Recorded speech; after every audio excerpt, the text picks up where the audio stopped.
ओम नमः शिवाय। नमो अर्हन्ताणं नमो सिद्धाणं नमो आयर्याणं नमो उवच्छायाणं नमो लोये सर्वसाहुणं चिदानंद स्वातम रसि सत शिव सुंदर जान ज्ञाता दृष्टा लोक के परम सिद्ध भगवान। वीतराग विज्ञान पाठमाला भाग 3 पर अपनी चर्चा चल रही है। और इसमें पिछले हफ्ते अपन ने उपयोग वाला पाठ पूरा किया था। 2 पाठ अपने हो चुके हैं, पूजा विधि और फल और उपयोग। अब इसमें अपन अगला पाठ लेंगे, अग्रहित और ग्रहित मिथ्यात्व। अग्रहित और ग्रहित मिथ्यात्व के संबंध में यहाँ थोड़ा सा अपन समझेंगे। वैसे तो विषय बहुत विस्तृत है, लेकिन यहाँ ये जो पाठ लिया गया है, ये पाठ छह ढाला के आधार से लिया। छह ढाला की जो दूसरी ढाल है, दूसरी ढाल आप सबने देखी है। दूसरी ढाल के अंदर 7 तत्वों का जो विपरीतता है 7 तत्व के संबंध में, वो विपरीतता भी दिखाई गई। और इसके अलावा ये ग्रहित अग्रहित मिथ्यात्व की चर्चा भी यहाँ पर मिलती है। तो इसको अपन देखेंगे यहाँ से। चलिए आप सब, अगर दौलत राम जी का परिचय है पहले तो, आप में से कोई दौलत राम जी का परिचय पढ़ना चाहते हो? हाँ,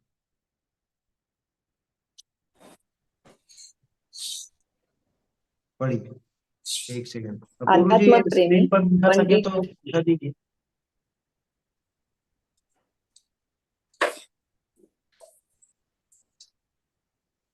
हम्म, पढ़िए। अगृहित और गृहित मिथ्यात्व। अध्यात्म प्रेमी पंडित दौलत राम जी। व्यक्तित्व एवं कर्तृत्व। संवत 1855 से 1923। अध्यात्म रस में निमग्न रहने वाले 19वीं सदी के तत्वदर्शी विद्वान कविवर पंडित दौलत राम जी पल्लीवाल जाति के नर रत्न थे। आपका जन्म अलीगढ़ के पास सासनी नामक ग्राम में हुआ था। बाद में आप कुछ दिन अलीगढ़ भी रहे थे। आपके पिता का नाम टोडरमल जी था। आत्मश्लाघा से दूर रहने वाले इस महान कवि का जीवन परिचय अभी पूर्णतः प्राप्त नहीं है, पर इतना निश्चित है कि वे एक साधारण गृहस्थ एवं सरल स्वभावी आत्मज्ञानी पुरुष थे। आपके द्वारा रचित छह डाला जैन समाज का बहुप्रचलित एवं समाहृत ग्रंथ रत्न है। शायद ही कोई जैनी भाई हो जिसने छह डाला का अध्ययन किया हो। सभी जैन परीक्षा बोर्डों के पाठ्यक्रम में इसे स्थान प्राप्त है। इसकी रचना आपने संवत 1891 में की थी। आपने इसमें गागर में सागर भरने का सफल प्रयत्न किया है। इसके अलावा आपने अनेक स्तुतियां एवं अध्यात्म रस से ओतप्रोत अनेक भजन लिखे हैं, जो आज भी सारे हिंदुस्तान की शास्त्र सभाओं में प्रतिदिन बोले जाते हैं।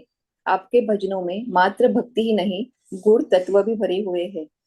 भक्ति एवं और अध्यात्म रस भक्ति और अध्यात्म के साथ ही आपके काव्य में काव्योपादन भी अपने प्रौढ़तम रूप में पाए जाते हैं। भाषा सरल सुबोध प्रवाहमयी है। भर्ती के शब्दों का अभाव है। आपके पद हिंदी गीत साहित्य के किसी भी महारथी के सन्मुख बड़े ही गर्व के साथ रखे जा सकते हैं। प्रस्तुत अंश आपकी प्रसिद्ध रचना छह ढाला की दूसरी ढाल पर आधारित है। हम्म, देखिए परिचय बिल्कुल वो का वही है जो अपन ने दूसरे भाग में पढ़ा था। दूसरे भाग में भी दौलत राम जी का परिचय दिया गया था। वहां पे 7 तत्व संबंधी भूल वाला पाठ था। अच्छा देखो, वो वाला पाठ भी दूसरी ढाल के आधार पर था, और ये जो आज अपन पाठ देख रहे हैं ये भी दूसरी ढाल के आधार पर है। दोनों में दौलत राम जी का परिचय दिया गया था, और लगभग समान ही है। फिर भी एक बार रीडिंग हो जाए तो ठीक रहता है, समझ में आ जाती है बात। बोलिए, प्रश्न है क्या आपका कुछ? अच्छा हाँ, अच्छा पढ़ना था आपको, ठीक है अभी आगे पढ़ लीजिए। हाँ, कोई बात नहीं। हाँ, देखो क्या कहा, 1855 से 1923, ये विक्रम संवत के हिसाब से है। ये रेज हैंड हटा लीजिए आपका, है ना, ये बार बार दिखता है तो ध्यान उधर जाता है। अध्यात्म रस में निमग्न रहते थे, और तत्वदर्शी विद्वान थे वास्तव में। तत्वदर्शी का मतलब तत्व को देखने वाले, जिन्होंने तत्वों को अच्छी तरह से देखा है, समझा है, जो उन तत्वों को भली भांति जानते हैं, वो तत्वदर्शी। ऐसे विद्वान कविवर पंडित दौलत राम जी पल्लीवाल जाति के नररत्न थे, ये अपन पहले भी देख चुके हैं। अलीगढ़ के पास सासनी में इनका जन्म हुआ था, थोड़े दिन अलीगढ़ भी रहे थे।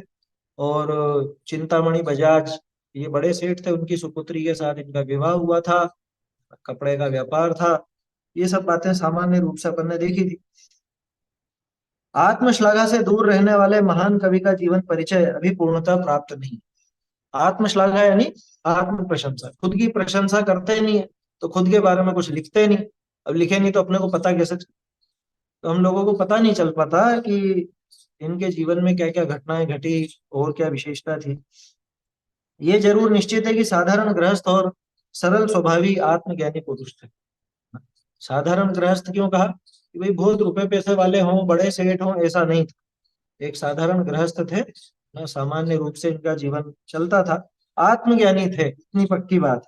और सरल स्वभावी थे। देखो, जो शास्त्राभ्यास में रुचिवंत होता है, उसके स्वभाव में एक सरलता का भाव तो अपने आप ही आ जाता है। सरलता का भाव तो स्वयं ही आ जाता है। वो ऐसा कुटिल नहीं हो सकता। वो जगत की बातों में बहुत ऐसा, क्या बोलते हैं, जैसे तिकड़मबाज हो या चालाक हो, इस तरह की बातें तो होती ही नहीं। व्यर्थ का घमंड आदि भी नहीं होता। सरल स्वभावी थे, आत्मज्ञानी पुरुष थे। खेड़हला से सभी परिचित हैं, पढ़ी हो चाहे नहीं पढ़ी हो, नाम जरूर जानते हैं सभी। जितने भी जैन हैं, उनसे छेड़हला का नाम तो जाने। जैन समाज का बहुप्रचलित एवं समादृत ग्रंथ रत्न है। शायद ही कोई जैन भाई हो जिसने छेड़हला का अध्ययन ना किया, यह हकीकत है। बल्कि माताएं बहनें तो बहुत सी ऐसी हैं जो मुंह जबानी याद है। छोटे छोटे बच्चों को पूरी छेड़हला याद होती है। सभी जैन परीक्षा बोर्डों के पाठ्यक्रम में भी इसको शामिल किया जाता है। इसकी रचना संवत 1851 में की गई थी, है ना, 1891 संवत। उस हिसाब से लगाओगे तो 57 साल पीछे ले जाइए, है ना, कितना हो गया, 1834। 1834 में इन्होंने इसकी रचना की थी।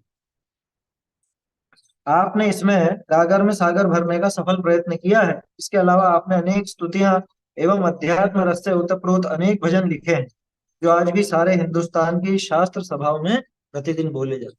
दौलत राम जी के बहुत सुंदर सुंदर भजन हैं।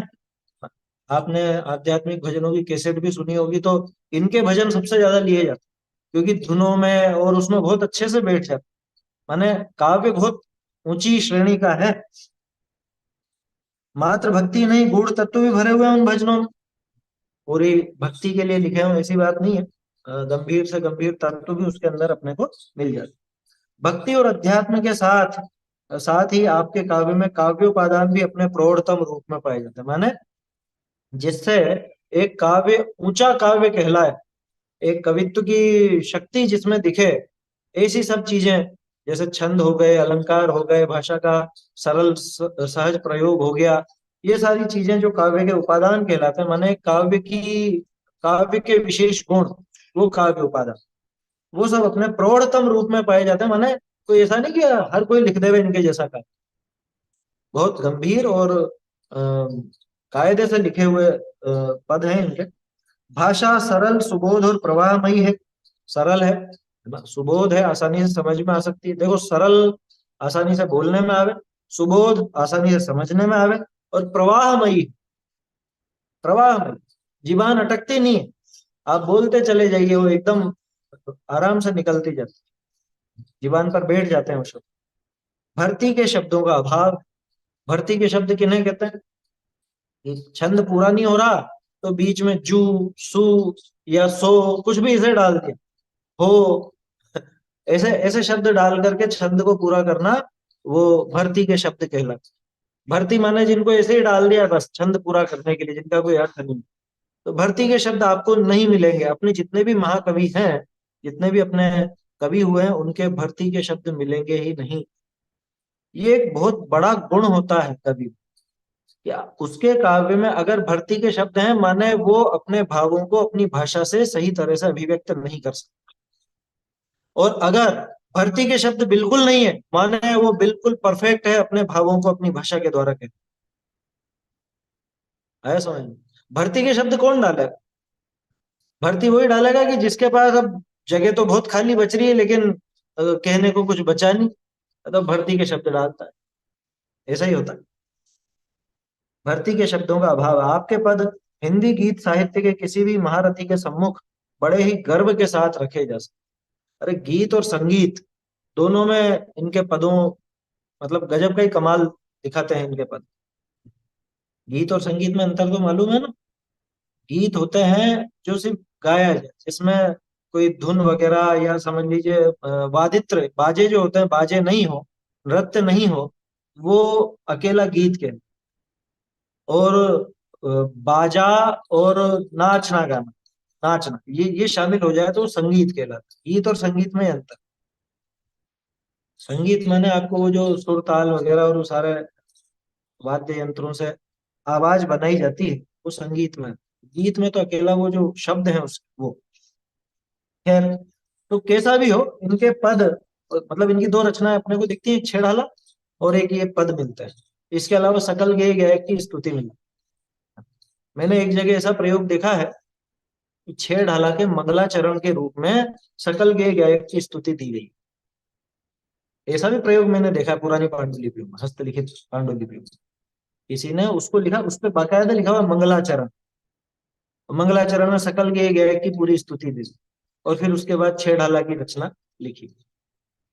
ऐसा। खैर, उससे कोई फर्क नहीं पड़ता, उसको अलग गिनो चाहे उसके साथ में गिनो। दौलत राम जी ने लिखा। हाँ, एक चीज खास जानने की है कि ये दौलत राम जी पल्लीवाल, अपने पास दो दौलत राम जी। एक दौलत राम जी कासलीवाल, वो जयपुर के थे, तोडरमल जी के समकालीन थे, वो इनसे पहले के थे।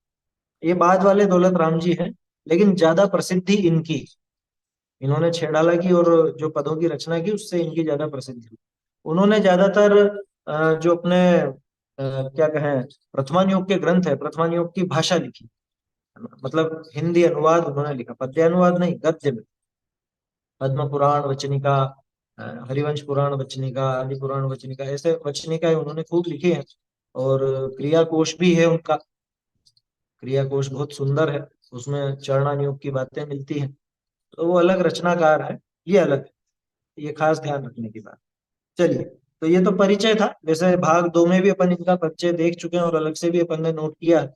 अब यहाँ पे अग्रहित और ग्रहित मिथ्यात्व, ये पाठ अपन प्रारंभ करते हैं। हाँ। हाँ, इनके पिता का नाम इसमें आया था ना, टोडरमल जी। टोडरमल जी इनके पिता। कौन सा टोडरमल जी? अपने टोडरमल जी नहीं, ये अलग थे। बहुत से ऐसे ही समझते हैं कि टोडरमल जी के बेटे ये थे, तो पंडित टोडरमल जी के बेटे नहीं थे। के पिताजी का नाम टोडरमल जी था, लेकिन वो अलग थे।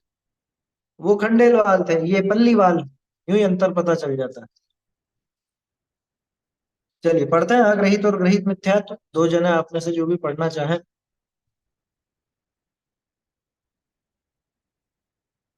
हाँ।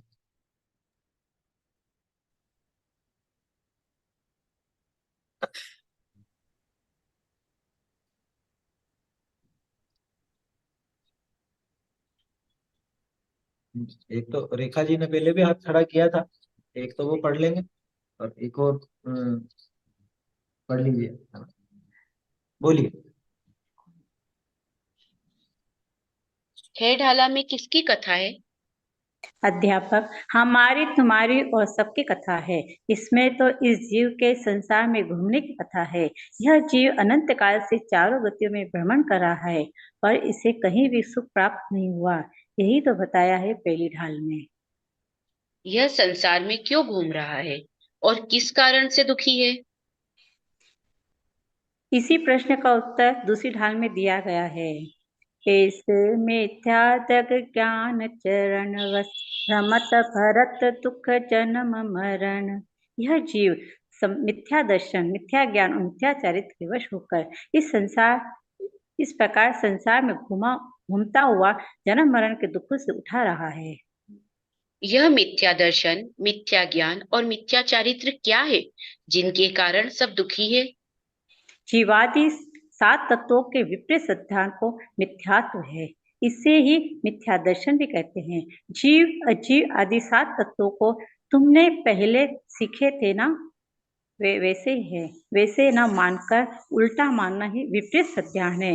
कहा भी है, जीवादि प्रयोजन भूत तत्व सरतेति न माहि विपरत्व।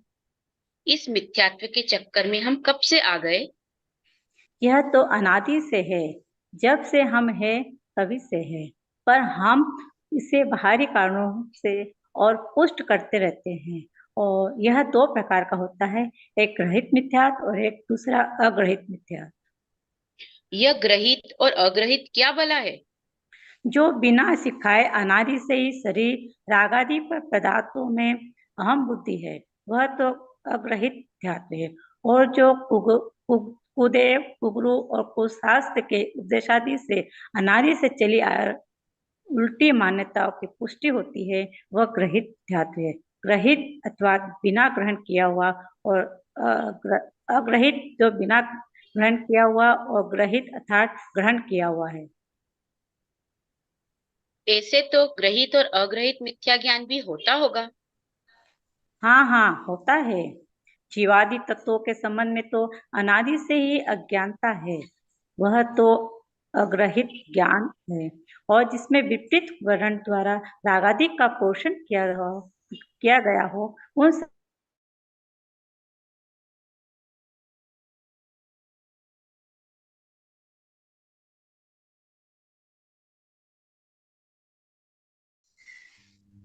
देखिए, पाठ तो सरल है वैसे, पाठ में ऐसी कोई विशेष कठिनाई नहीं है। छह ढाला में किसकी कथा? कोई भी नया व्यक्ति हो तो वो तो उसको यही लगेगा कि भाई छह ढाला पढ़ने को इन्होंने बोला है, तो कुछ कहानी वहानी दी गई होगी, छह ढाला के अंदर कुछ कहानी होती होगी। तो क्या कह रहे हैं कि छह ढाला में तो हम सबकी कथा है ना, हमारी तुम्हारी। एक वो भजन भी तो है, राजेंद्र जी जबलपुर वाले पंडित जी है ना, वो गाते हैं, हमारी कहानी है तुम्हारी कहानी है बड़ी बेशरम, है, बड़े भाग्य से हमको मिला जिन धर्म। तो ये अपनी कहानी छह ढाला के अंदर पूरी दिखाई। पहली ढाल में अपनी ही कथा, उसमें तो इस जीव के संसार में घूमने की कथा है। वास्तव में संसार से लेके पार होने तक की पूरी कथा है, तो पूरी विधि आ गई उसमें, कहाँ से निकला, कैसा दुखी था और कैसे कैसे दुख उठाए, ये सारी चीजें पहली ढाल में वर्णन आया। फिर बाद में वो दुखों के कारण क्या थे, वो दूसरी ढाल में आया। अब उससे बचना हो तो कैसे बचें, कैसे सुधार करें, तो तीसरी ढाल में वो सम्यक दर्शन की बात आई। फिर आगे और कदम कैसे बढ़ाएं, तो वो श्रावक की भूमिका कैसी होती है, वो चौथी ढाल में बात आई। फिर अब जब इसका मन संसार में नहीं लगता और मुनि दीक्षा के लिए तैयार होता है, तो वहां पे जो वैराग्य का विचार चलता है 12 भावनाओं का, वो पांचवी ढाल में वर्णन है। और फिर छठी ढाल में कि मुनि दशा कैसी होती है, मुनि दशा में क्या क्या करता है जीव, और स्वरूपाचरण चारित्र का वर्णन है कि आत्मलीनता हमेशा इसके मतलब मुख्य रहती है मुनि दशा के अंदर। तो वो सारा वर्णन करके और ऐसे वो जीव मुक्त होता है, सुखी होता है, ये पूरा शुरुआत से लेकर आखिर तक का पूरा वर्णन। तो वास्तव में देखो तो छह ढाला में अपनी पूरी कहानी आ जाती क्या, मतलब इस जीव की जो शुरुआत है, शुरुआत कहाँ से कि निगोद से, और अंत कहाँ पे है कि इसका अंत तो फिर सीधे सिद्धशिला में कैसे होगा, वो सारा वर्णन, बीच का पूरा वर्णन छह ढाला के अंदर भी। हमारी कथा है उसमें तो इस जीव के संसार में घूमने की कथा है। ये जीव अनंत काल से चारों गति में भ्रमण कर रहा है, पर इसे कहीं भी सुख प्राप्त नहीं। चारों गतियों में हम भ्रमण करते रहे, भटकते रहे, लेकिन सुखी नहीं हो सके कहीं। यही तो बताया पहली ढाल। पहली ढाल में शुरुआत में ये सारी बातें आ गई, क्यों भटकता है, कैसे भटकता है और दुखी दुखी होता रहता है, वहां पे सारी बात आ जाती है। अब ये संसार में घूम क्यों रहा है और किस कारण से दुखी, जब घूम रहा है ये बताया, तो जाहिर सी बात है प्रश्न होना चाहिए कि घूम रहा है तो ऐसा इसने क्या किया, क्या गड़बड़ की जो घूमता रहा, किस वजह से दुखी होता रहा। अच्छा, घूमते घूमते कहीं कहीं तो सुखी हुआ होगा कि हमेशा दुखी दुखी होता रहा? कहीं सुख तो मिला होगा इसको। नहीं मिला तो क्यों नहीं मिला, ये सारी बातें पता चले तो सुखी होने के मार्ग पर कदम बढ़ाए। क्योंकि जब तक हमें हमारे दुख का कारण पता नहीं चलता है तब तक इलाज बराबर हो नहीं पाता। डॉक्टर भी क्या करता है, या वैद्य जी के पास आप जाते हो, क्या बताते हो कि तुम्हें गैस बहुत हो रही है, तो एक काम करना, तुम अभी बेसन वगैरह और ये चीजें तो खाना ही मत। ये जो गैस बनाने वाली चीजें, ठंडी चीजें, इनका तो सेवन करना ही मत, तो उनपे तो रोक लगा। फिर गैस से जो इसको छुटकारा दिला सके ऐसा कुछ दवाई वगैरह और वो सारा उपाय बताए। तो दो तरफा काम किया जाता है। पहले तो ये देखा जाता है कि इस दुख का कारण क्या है, तो दुख के कारण को जान लिया तो फिर उसके बाद इलाज चालू होता है। दुख के कारणों पर प्रहार किया जाता है और सुख के कारणों को लाया जाता है, तो ये जीव दुख से छूट करके सुखी हो पाता है। यही पद्धति है ना, और क्या पद्धति चलेगी बताओ। दुखी है तो पहले पहल जानना है, मतलब पहला कर्तव्य यह है कि वो दुख के कारणों को जाने। ये दुख किन कारणों से मिला है ये जाने। तो क्यों घूम रहा है साहब ये, और किस कारण से दुखी है। घूमने में तकलीफ नहीं है, लेकिन दुखी क्यों हो रहा है। दुखी होता है इसीलिए तो तकलीफ है, घूमने में भी घूमते घूमते सुख नहीं मिला इसको। और वैसे भी घूमना दुख की ही निशानी। कोई भी जीव अगर कहीं पर घूम रहा है, इसका मतलब ये शांति से नहीं बैठा। इसको जहां पर ये बैठा था वहां पर सुख नहीं मिल रहा। सुख के कारणों के लिए ही जीव घूमता है। लौकिक में भी जो इधर उधर घूमने जाते हैं ना, घूमने फिरने चल जाते हैं, क्यों जाते हैं? अरे घर पे बैठे बैठे बोर हो गए, हैं? महीनों से घर में बैठे। तो कोरोना काल में तो घबरा गए थे लोग बाग कि बाहर कैसे निकले, बाहर कैसे निकले। घर पे बैठे बैठे बिल्कुल परेशान हो गया, डिप्रेशन में आ गया। तो क्या अर्थ निकला इसका ये, कि वहां बैठे बैठे सुख नहीं मिल रहा था इसको, इसलिए सुख की तलाश में घूमता है। यही कारण है जीव का जगत में भटकने का। इसी प्रश्न का उत्तर तो दूसरी ढाल में दिया गया। क्या दिया गया? ऐसे मिथ्या दृग ज्ञान चरण वश भ्रमत भरत दुख जन्म मर। पहली लाइन है ये, दूसरी ढाल की पहली पंक्ति है। ऐसे, ऐसे कैसे, कि वो जो पहली ढाल में दिखाया, पहली ढाल में दुख दिखाया चारों गतियों में, ये इस प्रकार से, ऐसे चारों गतियों में वो आया था ना, यो परिवर्तन पूरे कर, आखिरी पंक्ति ये थी। तो वो परिवर्तन पूरा करता ऐसे, इस प्रकार से मिथ्या द्रग ज्ञान चरण वश भ्रमत, इस तरह से ये भटकता है। भ्रमत यानी भटकता है। क्यों भटकता? मिथ्या दृग ज्ञान चरण वश। मिथ्या दृग यानी मिथ्या दर्शन, ज्ञान मिथ्या ज्ञान, चरण यानी मिथ्या चारित्र, इनके वशीभूत होकर के भ्रमत भटकता है। और भटकता ही नहीं है, भरत दुख जन्म मरण, जन्म और मरण का दुख भरता है। भरता है माने उठाता है। आया समझ में? अब भ्रमत भरत आया ना, भ्रमत और भरत दो काम हो गए। एक तो भटकता है, क्यों भटकता है? मिथ्या दर्शन, मिथ्या ज्ञान, मिथ्या चारित्र के कारण जीव भटकता है। और सुखी होकर नहीं भटकता है, जन्म और मरण के दुखों को उठाता हुआ, उन दुखों को भरता हुआ भटकता। तो कारण कौन निकल के आया? कि मिथ्या दर्शन, मिथ्या ज्ञान, मिथ्या चरित्र। तो अब अगला सवाल ये खड़ा होता है कि ये मिथ्या दर्शन, मिथ्या ज्ञान, मिथ्या चरित्र क्या है जिनके कारण हम सब दुखी हैं? क्योंकि जब इनको दुख का कारण बताया तो इनकी परिभाषा भी तो बताओ। जैसे मान लो, वही अभी अपन ने जो उदाहरण लिया, आप वैद्य के पास गए, आपको बहुत गैस हो रही थी, ठीक है ना, गैस बन रही थी। अब वैद्य ने कहा कि तुम जो वात विकार बढ़ाती है ऐसी वस्तुओं का सेवन मत करो। क्या कहा? कि वात विकार बढ़ाने वाली है, वातोत्पादक वस्तुओं का सेवन मत करो। अब हमारा दिमाग खराब है, वातोत्पादक क्या चीज है, वात विकार बढ़ाने वाली क्या चीज है, कुछ नाम वाम तो बताओ। अरे कि जिससे तुम्हें गैस बढ़ती हो, बादी बढ़ती हो, ऐसे चना, दालें और जो भी भारी चीजें हैं वो चीजें मत खाओ, ठंडी चीजें मत खाओ, तो उसको समझ में आ जाए। अब मिथ्या दर्शन, मिथ्या ज्ञान, मिथ्या चरित्र, ये शास्त्रीय शब्द है। नए व्यक्ति के सामने जाके बोलोगे तो उसको समझ में नहीं आए। अरे अन्य जीवों की बात छोड़ो, एक सामान्य जैन जो सिर्फ मंदिर आना जाना जानता है, इसके अलावा कुछ कभी शास्त्राभ्यास भी नहीं किया, नाम भी नहीं सुना है, उसके सामने अगर आपने नाम लिया मिथ्या दर्शन, मिथ्या ज्ञान, मिथ्या चरित्र, उसको समझ में नहीं आएगा। ये जाने क्या बोल रहे हैं, पता ही नहीं चल रहा, उसको कुछ नहीं मालूम कि ये मिथ्या दर्शन क्या है और सम्यक दर्शन क्या है। तो ये समझाइए साहब, मिथ्या दर्शन, मिथ्या ज्ञान, मिथ्या चरित्र क्या है कि जिनके कारण हम सब दुखी हैं। तो सबसे पहले मिथ्यात्व, जीवादि 7 तत्वों की विपरीत श्रद्धा ही मिथ्या दर्शन है, मिथ्यात्व। देखो एक और चीज है थोड़ा सा, क्योंकि आप सब लोग थोड़ा स्वाध्याय तो करते ही हैं, इतना तो सबको मालूम है, मिथ्यात्व और मिथ्या दर्शन इन दोनों में कुछ अंतर है या समान है? मिथ्यात्व और मिथ्या दर्शन ये दोनों समान है या अलग है? देखो मिथ्या दर्शन वो तो प्रॉपर मिथ्या दर्शन माने मिथ्या श्रद्धा है इसमें। तो मिथ्यात्व शब्द का प्रयोग ज्यादातर अपन मिथ्या दर्शन के लिए करते हैं, लेकिन मिथ्यात्व माने अकेला मिथ्या दर्शन नहीं। अर्थ समझिए, मिथ्यात्व मिथ्यापना है ना, अब वो मिथ्यापना किसका, कि वो सबका ही। मिथ्या दर्शन भी मिथ्यात्व, मिथ्या ज्ञान भी मिथ्यात्व, मिथ्या चारित्र भी मिथ्यात्व। क्यों? क्योंकि उनमें मिथ्यापना है।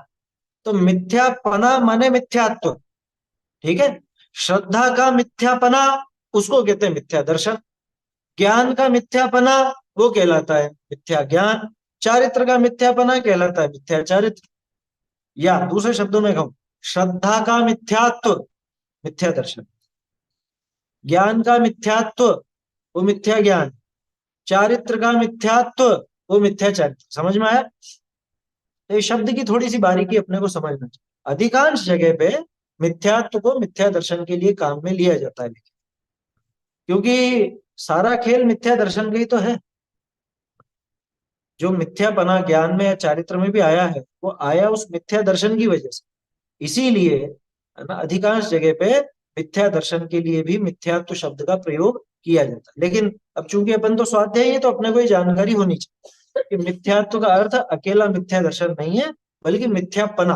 तो माने पना है ना, मिथ्यात्व सम्यक्त्व, तो सम्यकपना वो सम्यक्त्व, मिथ्यापना है वो मिथ्यात्व, ऐसा।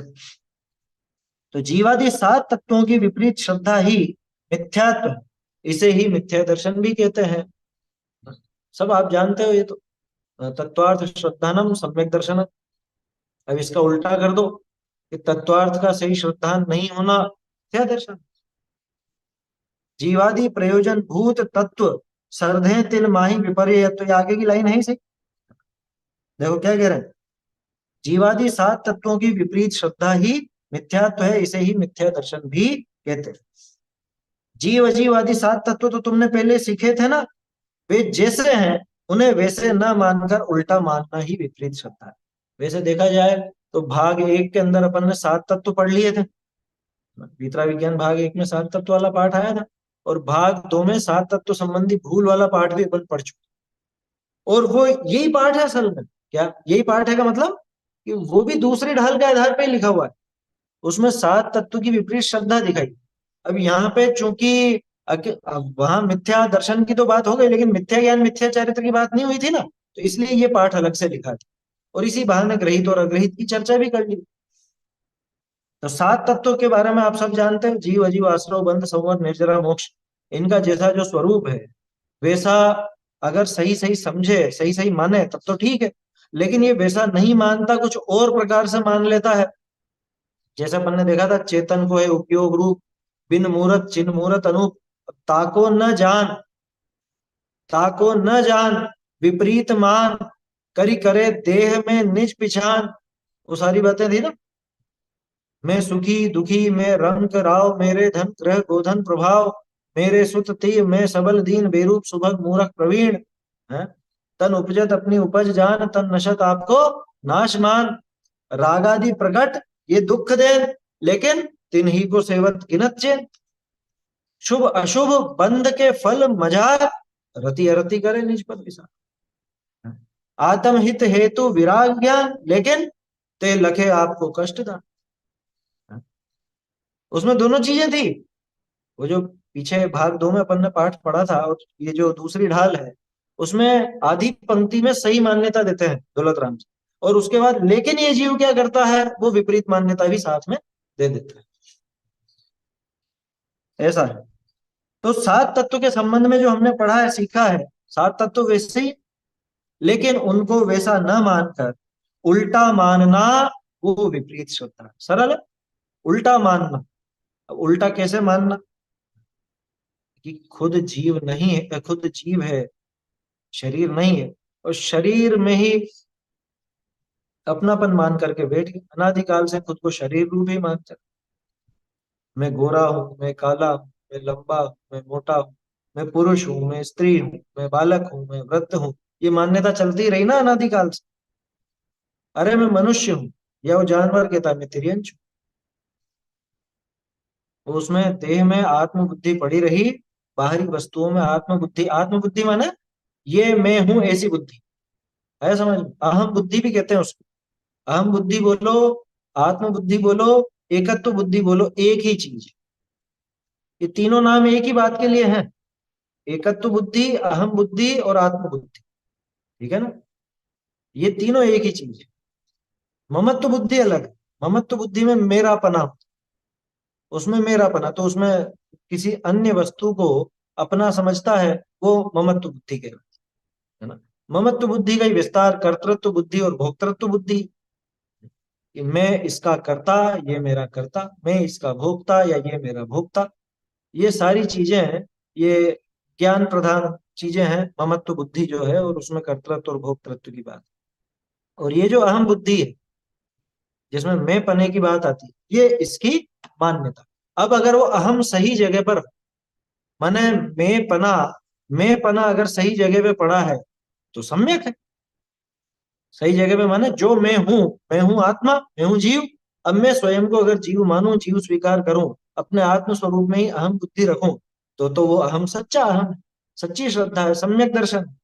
लेकिन अगर वहां से हट करके और दूसरी दूसरी वस्तुओं में, शरीर में, मेन तो शरीर में ही होता है, आत्मा में नहीं है माने शरीर, उस शरीर में मैं अपनापन करूं, ये मैं हूं ऐसा करूं, या उसी में अहम बुद्धि रखूं, तो ये मिथ्या दर्शन। 7 तत्व के संबंध में विपरीत श्रद्धा, उसका नाम है मिथ्या। इसे ही मिथ्या दर्शन भी कहते हैं। जीव अजीव आदि 7 तत्व तो जैसे हैं वैसे ही हैं, उन्हें वैसे न मानकर उल्टा मानना ही विपरीत श्रद्धा है। ठीक है। जीवादि प्रयोजन भूत तत्व सर्वधे तिन माही विपर्य, उनमें विपरीत श्रद्धा करता है, उनमें विपरीत ही मान्यता धारण किए रहता है। इस वजह से वो 7 तत्व की विपरीत श्रद्धा होने के कारण इसके ये मिथ्या दर्शन कहलाता है। अब इस मिथ्यात्व के चक्कर में हम कब से आ गए। बहुत से लोग ये सोचते हैं कि जीव पहले तो शुद्ध था, सब सही था, लेकिन फिर कुछ ना कुछ इसने गड़बड़ की, इस वजह से इसको ये सजा मिली। अच्छा देखो, बहुत से लोगों को तर्क गले नहीं उतरता कि जीव अनादिकाल से अशुद्ध है, जीव अनादिकाल से दुखी हो रहा है। भाई कुछ गलती करी हो तो उसकी सजा मिले, वो समझ में आता है। शुरू से ही गलत था, ऐसा कैसे हो गया, कैसे हो गया, ये बात दिमाग में बिठा लेना अच्छे से। क्योंकि कभी कभी बहुत से लोगों के, स्वाध्यायी जीवों के भी बात समझ में नहीं आती कि अनादिकाल से जीव दुखी कैसे, विपरीत कैसे। कुछ इसने गलती करी होगी तभी तो सजा मिलेगी ना, अनादिकाल से कैसे इसको सजा पे सजा मिलती जाए। शुरुआत से ही देखो, पहले बात तो शुरुआत उरुआत कुछ है नहीं, वो तो अनादि है, शुरुआत कहाँ से हो। रही बात कि अनादि से ही इसके गड़बड़ कैसे, तो इसका जवाब तो सीधा सा है। सोना है ना, सोना, सोना कहाँ पे होता है, सुनार की दुकान में है। सुनार बनाता है क्या सोना, सोना तो निकलता है सोने की खान में से। और सोना जो खान में रहता है, वो क्या ऐसा रहता है जैसा आपने पहन रखा है वैसा, वैसा नहीं रहता। वो स्वर्ण पाषाण के अंदर, स्वर्ण पाषाण यानी एक ऐसा पत्थर होता है, उसके अंदर सोने की मात्रा होती है, सोना होता है उसका। अब जो उसको अलग करने की विधि जानते हैं उसको अलग कर लेते हैं। मेरा प्रश्न तो ये है कि सोने में वो किट्टी काली में किसने मिलाई, कब से मिलाई गई, अनादिकाल से। वो सोना उस खान में जब से है तब से वो वैसा ही है, उस गंदगी के साथ में ही है। शुद्ध करने की विधि होती है, अशुद्ध करने की विधि नहीं। अशुद्ध अनादिकाल से, उसको फिर वहां से निकाला जाएगा, सोने आग पर तपाया जाएगा, 16 वान शुद्धता उसमें लाई जाएगी, 16 वान की शुद्धता लाई जाएगी, तब जाके वो सारी किट्टी काली में तो अलग हो जाएगी, दूर हो जाएगी, और सोना बिल्कुल प्योर 24 कैरेट का, क्या बोलते हैं 100 टंच का है, वो सोना सामने निकल करके आता है। ऐसा तो नहीं है ना पहले 100 टंच का शुद्ध था और फिर किसी ने उसमें वो किट्टी काली में मिला दी, फिर वापस से उसको शुद्ध करना पड़ा, ऐसी बात तो नहीं। तो उसी तरह से हमारी दशा भी, हमारी स्थिति भी ऐसी कि अनादिकाल से जीव राग द्वेष आदि करता रहा, अनादिकाल से ऐसे दुख के कारणों को अपनाता रहा, इस वजह से दुखी होता रहा। पहले शुद्ध था और फिर किसी ने उसको अशुद्ध कर दिया, ऐसा बिल्कुल भी नहीं है कि पहले जीव चुपचाप शुद्ध बैठा हुआ था, फिर कर्म आए और कर्मों ने इसको गंदा कर दिया और ये मेला हो गया, अशुद्ध हो गया, ऐसा बिल्कुल भी नहीं। जैसे सोने का और वो किट्टी कालीमा का अनादिकाल से संयोग है, उसी तरह से जीव का और कर्मों का उस अशुद्धता का अनादिकाल से संयोग।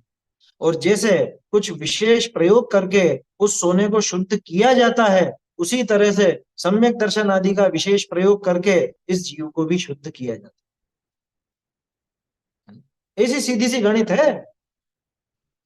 अब वो किसी को नहीं आए समझ में तो क्या, नहीं आए तो नहीं आए। अभी भी आपको कोई प्रश्न हो तो बिल्कुल पूछ लीजिएगा, किसी दिमाग में शंका मत रखना, समझने लायक बात, ये प्रयोजन भूत बात है। समझ में आई बात कि जीवादि प्रयोजन भूत तत्व सर्धे तिन्माही विपर्य है, तो कब से, कि अनादि से। ये विपरीतता कब से पड़ी है, ये अनादि काल से पड़ी हुई, जब से हम हैं तब से ही है, पर हम इसे बाह्य कारणों से और पुष्ट करते रहते, ये एक्स्ट्रा काम। अनादिकाल से मिथ्यात्व तो पड़ा था, लेकिन अब इसको क्या थोड़ी बहुत वो बुद्धि मिली ना, और थोड़ा कुछ अपने मन से करने की इसकी योग्यता हो गई, तो इसने क्या किया, इसने और उल्टा काम किया, इसने उस मिथ्यात्व को और पुष्ट किया। ये एक विशेष बात आ गई। जैसे ये पहाड़ियां कब से, देखिए पहाड़ियां तो शुरू से ही हैं, और हमने इन पहाड़ियों पे और पत्थर डाल डाल के और कूड़ा मिट्टी डाल डाल के इनको और ऊंचा कर, ये पहाड़ी और ऊंची होती गई। ऐसे बन गए ना कृत्रिम पहाड़ भी तो बन गए, वो कचरे के ढेर लगाते हैं लोग बाग, बड़े बड़े शहरों में, शहरों के बाहर वो क्या बोलते हैं उसको, कचरा प्लांट बोलते हैं। वो कचरा प्लांट में कचरा स्टेशन है, वो कचरा स्टेशन, वहां से वो कचरा पूरा इकट्ठा किया जाता है, उसके ढेर के ढेर, पहाड़ के पहाड़ बनते जाते हैं। ऐसा कि पहले से ही था यहाँ पे थोड़ा बहुत, और फिर इन्होंने और इकट्ठा कर, और इकट्ठा कर, और इकट्ठा कर। तो अनादिकाल से ये मिथ्या दर्शन, मिथ्या ज्ञान, मिथ्या चरित्र चला आया है, लेकिन हम इसे बाह्य कारणों से, कुछ ऐसे बहिरंग कारण मिल जाते हैं, उनसे और ज्यादा पुष्ट करता है। तो ये दो प्रकार का होता है, एक अग्रहित मिथ्यात्व और दूसरा ग्रहित मिथ्यात्व। ये अग्रहित और ग्रहित की चर्चा यही है क्या, क्योंकि अनादिकाल से जो चला आ रहा था, जिसको ग्रहण, नया ग्रहण नहीं किया था, प्रश्न पूछ ही लिया ना, ये ग्रहित और अग्रहित क्या भला है। अरे हमको तो मिथ्या दर्शन, मिथ्या ज्ञान, मिथ्या चारित्र पहली बार सुनने को मिला है, आप फिर इसमें ग्रहित अग्रहित और बता रहे हो। अब ये क्या चीज, कोई कठिन नहीं है ना, शब्दों से मत उलझना, शब्द आपको शास्त्रीय शब्द लग सकते हैं, लेकिन उनका अर्थ बिल्कुल सीधा है। अग्रहित, ग्रहित का अर्थ समझ लो, ग्रहित माने ग्रहण किया हुआ, है ना। अग्रहित यानी कि ग्रहण नहीं किया हुआ। क्या मतलब, कि भाई नया ग्रहण किया हो तो अपन कहेंगे ये ग्रहण किया, ठीक है ना, नया ग्रहण किया, वो ग्रहण किया। और जो अनादिकाल से ग्रहित ही है लेकिन नया नहीं ग्रहण किया, अनादिकाल से उसका ग्रहण तो है लेकिन नया नहीं है, कोई हमने अलग से उसमें मिलाया हो ऐसा नहीं। जैसे दीवार, ये तो आपको बिल्कुल प्लेन नजर आ रही थी, लेकिन ये ऐसी नहीं थी। ये दीवार पहले तो मतलब जब बनाई गई थी तो ईंट पत्थर सीमेंट, हैं, रेत वगैरह वो सब मिला करके दीवार बनी। तो कहीं पर होता है ना, बहुत सी जगह बहुत बरसों तक दीवारें खड़ी रहती हैं, मकान का काम ही नहीं चलता, बरसों तक खड़ी रहती, और बाद में कह रहे बहुत समय से दीवारें खड़ी हैं, इन पे फिर प्लास्टर, प्लास्टर करते हैं, प्लास्टर के ऊपर पुट्टी करते हैं, पुट्टी के ऊपर रंग करते हैं, और फिर शायद आप तो नई नई पद्धतियां चल गई कि पैनल बनाओ, पैनल लगाओ इसके ऊपर, तो रंग वंग का क्या जरूरत है, वो पुट्टी हो गई ना, और मजबूती देने के लिए इस पे स्टील का, एल्यूमिनियम का इसका पैनल लगा, तो वो और ऊपर ऊपर चढ़ता जाता। पहले जो दीवार 4 इंच की थी, अब वो दीवार 8 इंच की नजर आती। क्या जो ऊपर एक्स्ट्रा माल चढ़ाया गया उससे वो दीवार और पुष्ट हो गई ना, मोटी हो गई। तो ऐसे ही अनादिकाल से अग्रहित मिथ्यात्व वो पड़ा हुआ ही था। अनादिकाल से इस जीव की मान्यता उल्टी पड़ी हुई थी, लेकिन अब ये यहाँ पे मनुष्य बन गया, थोड़ी बुद्धि विशेष मिल गई, समझने समझाने की वो मिल गई, तो कुछ नई नई बातें इसने और ग्रहण कर ली। तो वो जो मिथ्यात्व की दीवार अनादिकाल से 4 इंच की थी, उसको इसने 8 इंच की, बल्कि 16 इंच की बनाई। इतना मुलम्मा चढ़ाया इसके ऊपर, प्लास्टर प्लास्टर पे प्लास्टर, प्लास्टर पे प्लास्टर, प्लास्टर पे प्लास्टर चढ़ाता ही गया। हाँ? इतनी मोटी दीवार कर दी। बोलो, अब ये दीवार मोटी हुई, इसका मतलब और मजबूत होती गई, और मजबूत।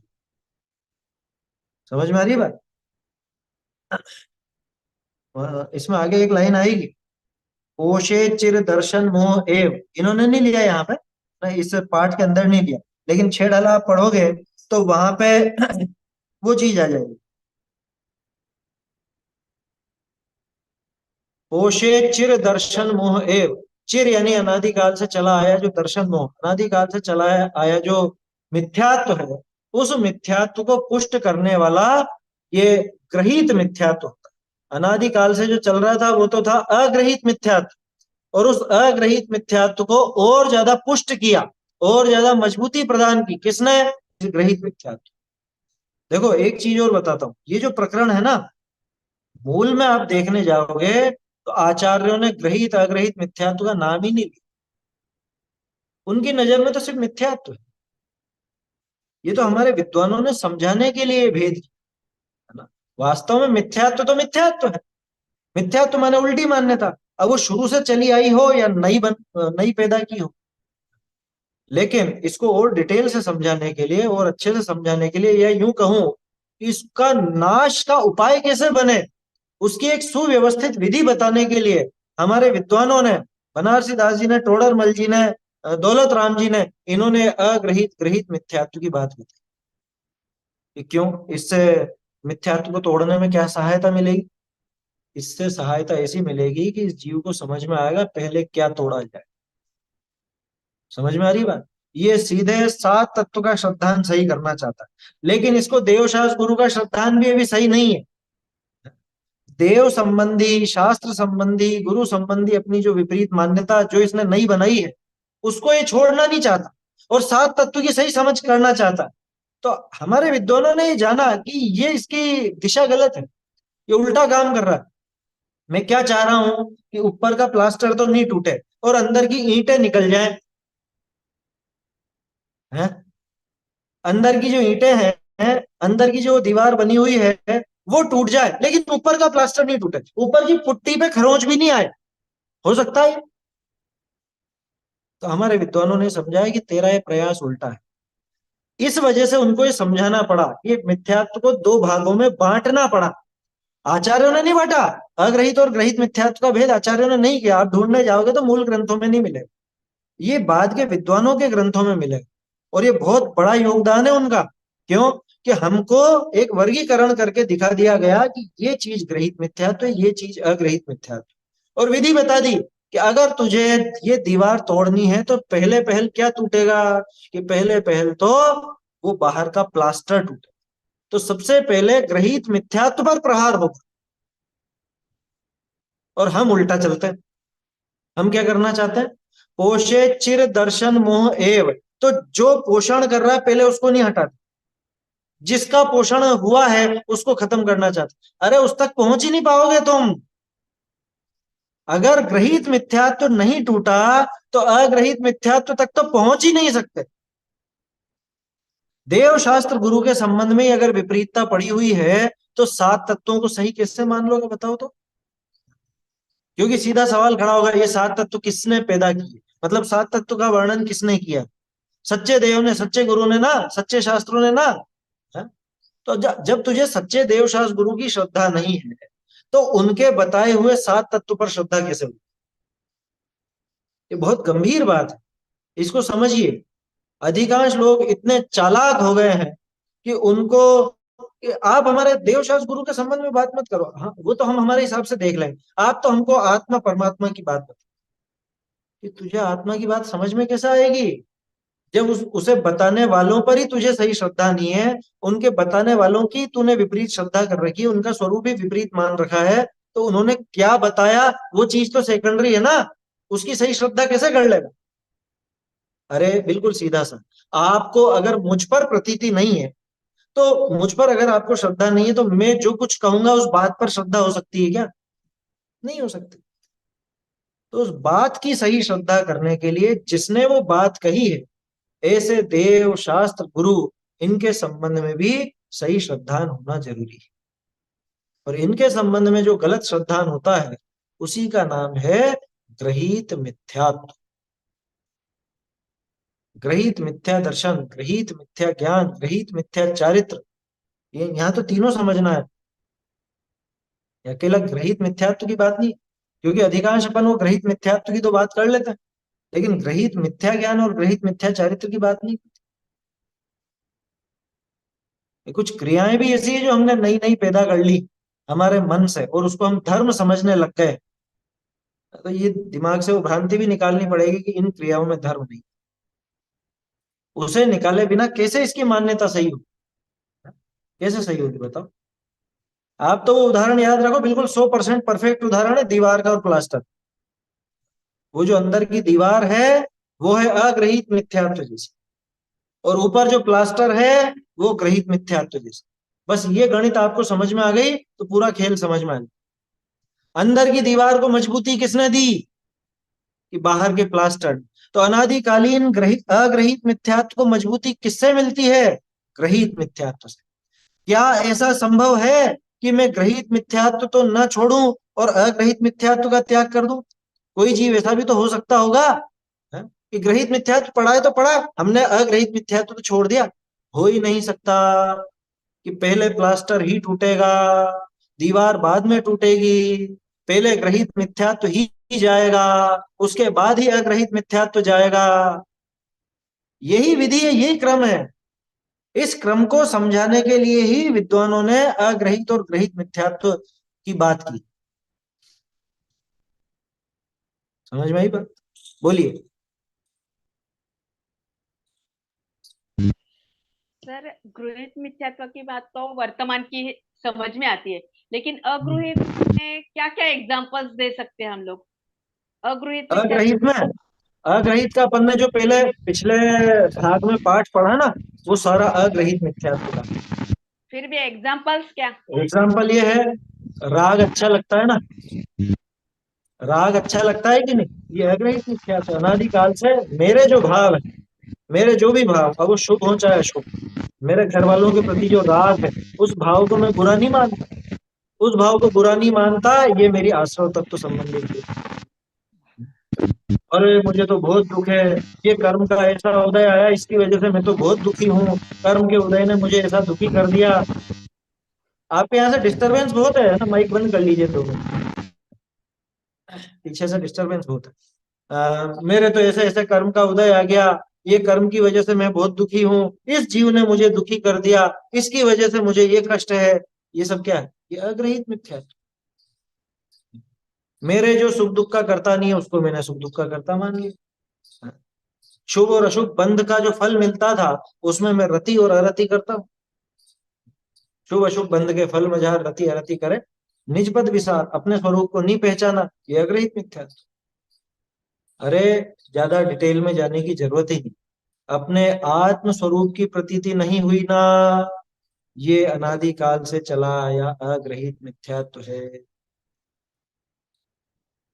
बाकी सब इसमें आ जाएगा, क्योंकि ये सारा झगड़ा क्यों खड़ा हुआ कि मैंने स्वयं को नहीं पहचाना, इसलिए खड़ा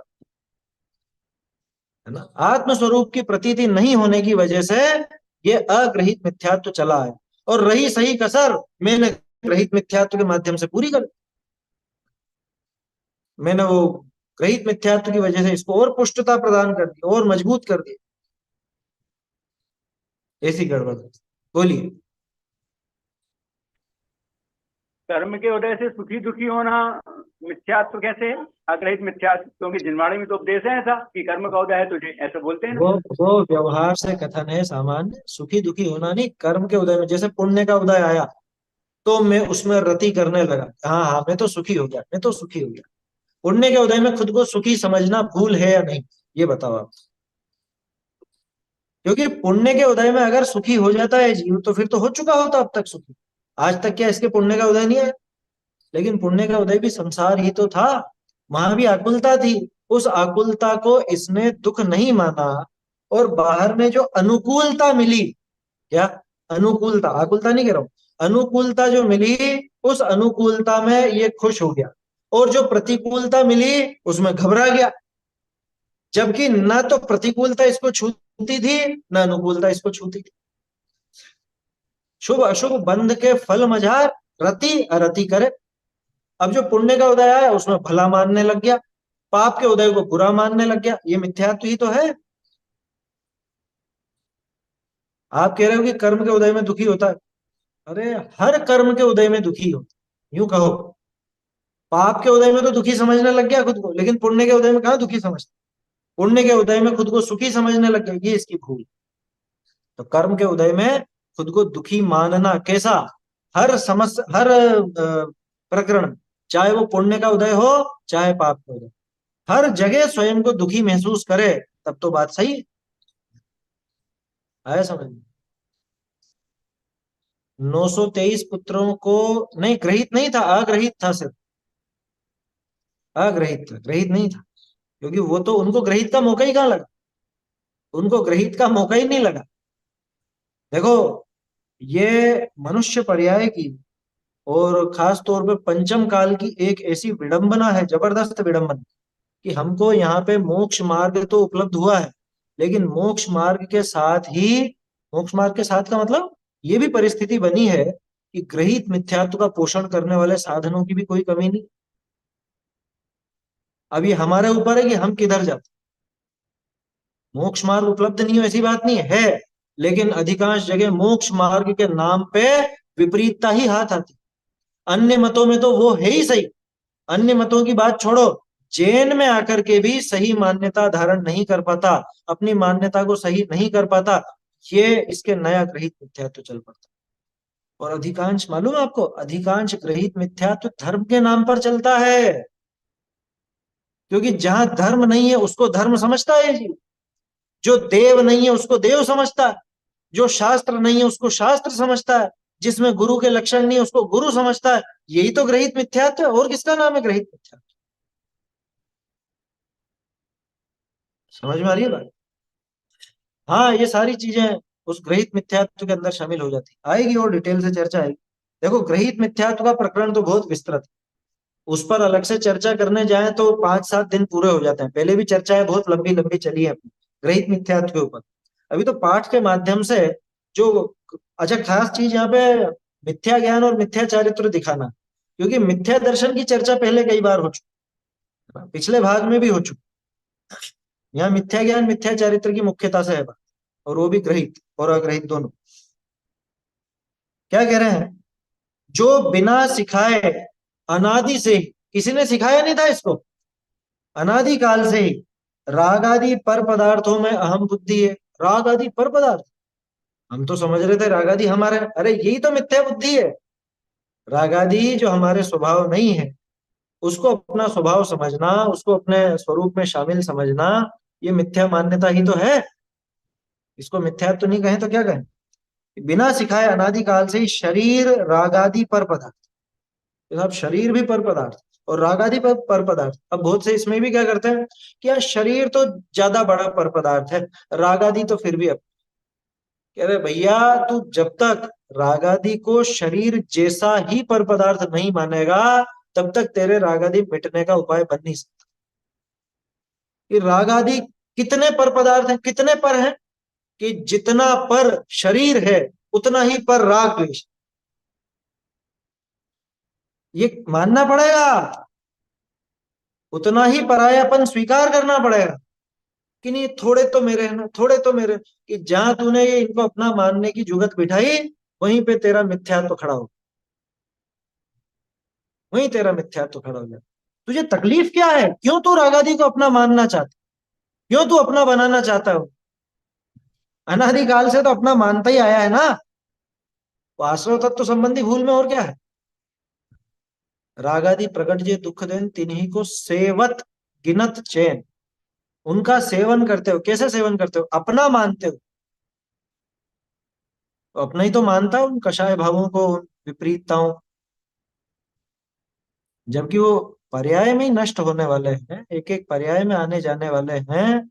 उसके बावजूद उनको अपना स्वरूप समझता है, उनमें अन्यथापना नहीं मानता।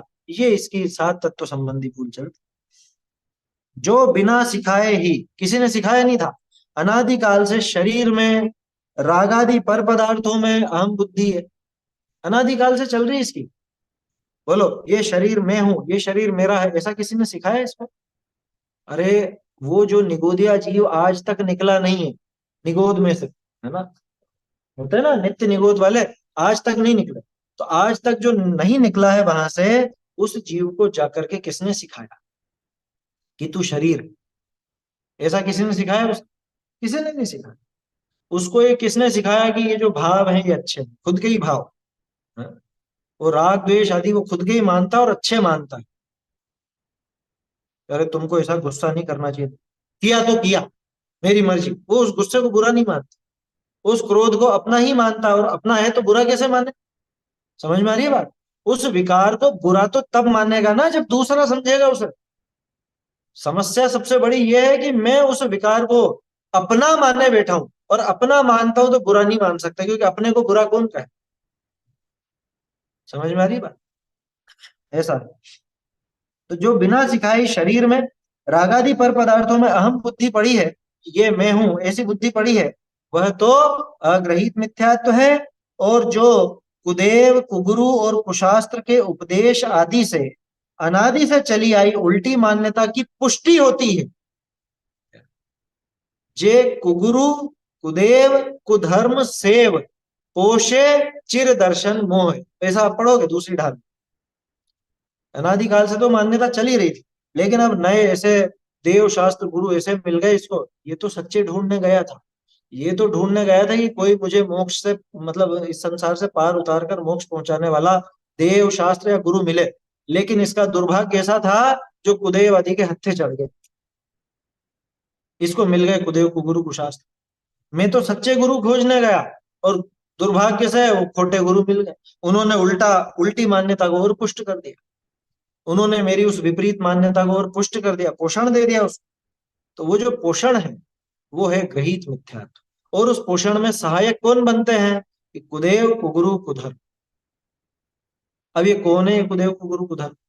जरूरी नहीं कोई कोई दूसरे, सच्चे देव को लेकर भी ये कुदेव की मान्यता बना सकता। सच्चे शास्त्र सच्चे गुरु को लेकर भी ये कुशास्त्र कुगुरु वाली मान्यता चला सकती। जैसे छोटे से उदाहरण के तौर पर अन्य मति की तो बात जाने ही दो, है ना, वो तो आप सब समझते हैं। अन्य जो जिनमें देव का स्वरूप नहीं है वो सब कुदेव को तो है ही। इसके अलावा जो सच्चे देव हैं, जैसे हमारे महावीर स्वामी। अब हमने महावीर स्वामी को क्या समझा? ये बच्चा बच्ची पैदा करवा दे। पार्शनाथ जी को क्या समझा? कि इनकी कृपा से शादी हो जाएगी। मुनि सूरत भगवान को क्या समझा? कि ये शनि का दोष दूर कर देंगे। पद्म प्रभ जी ये भूत प्रेत भगा देंगे। हैं? हमने ये स्वरूप समझा। तो इस सच्चे देव को कुदेव बनाया कि नहीं बनाया इसने? सच्चे देव को कुदेव बदल। समय सार जी पढ़ा, नियम सार जी पढ़ा, और पढ़ करके निश्चयाभासी हो गया। मान लो कोई जीव निश्चयाभासी हो गया, तो इसने उस शास्त्र को कुशास्त्र बना लिया ना। सच्चे गुरु थे, अब सच्चे गुरु का जैसा स्वरूप था इसने कुछ विपरीत स्वरूप मान लिया। इसने तो ये समझ लिया कि महाराज मेरे तो पिच्छी लगा दो, आपके आशीर्वाद से मेरा सब फल फूल जाए। ये गुरुओं के आशीर्वाद से, ये इसने गुरु के, सच्चे गुरु के स्वरूप में इसने विपरीतता समझ। तो क्या देर लगी इसको? सच्चे देवशास्त्र गुरु मिलने के बाद भी इसने खुद ने अपनी मान्यता में कुदेव कुगुरु कुशास्त्र पैदा कर ली। सच्चे देव को कुदेव के रूप में समझा, सच्चे शास्त्र को कुशास्त्र के और सच्चे गुरु को कुगुरु के रूप में समझ लिया। तो उससे क्या हुआ कि सिर्फ वो देवशास्त्र गुरु की मान्यता विपरीत नहीं हुई, बल्कि उनके माध्यम से जो अनादिकाल से ग्रहित मिथ्यात्व चला आया था, अग्रहित मिथ्यात्व चला आया था, वो अग्रहित मिथ्यात्व भी पुष्ट हो गया। तो वो जो अग्रहित मिथ्यात्व की पुष्टि करने वाली मान्यता है उसको बोलते हैं ग्रहित मिथ्यात्व, क्योंकि नया ग्रहण किया गया, नया ग्रहण किया गया वो कहलाता ग्रहित, और जो नया ग्रहण नहीं किया हो वो कहलाता अग्रहित।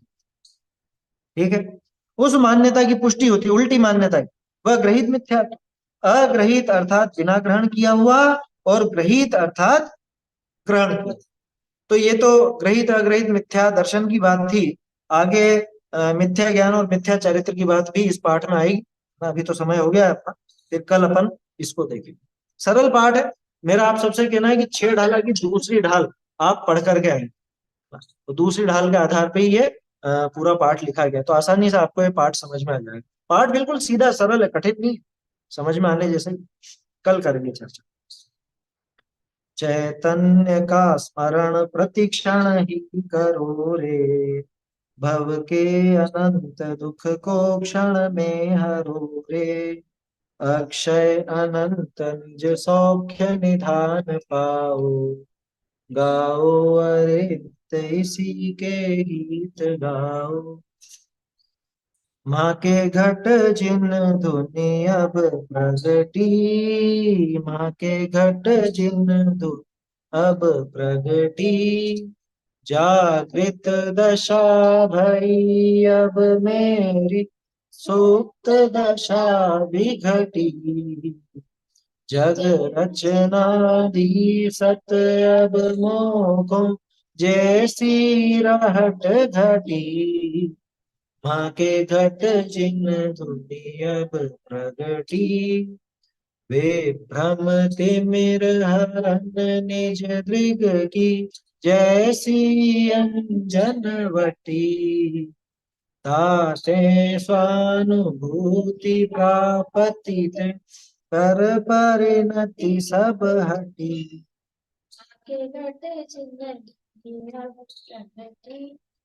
ताके बिन जो अब गम चाहे, सो तो शठ कपटी, ताते भाग चंद शिवासर, इकता ही कोरटी, माँ के घट जिन धुनि अब प्रगटी, माँ के घट जिन धुनि अब प्रगटी।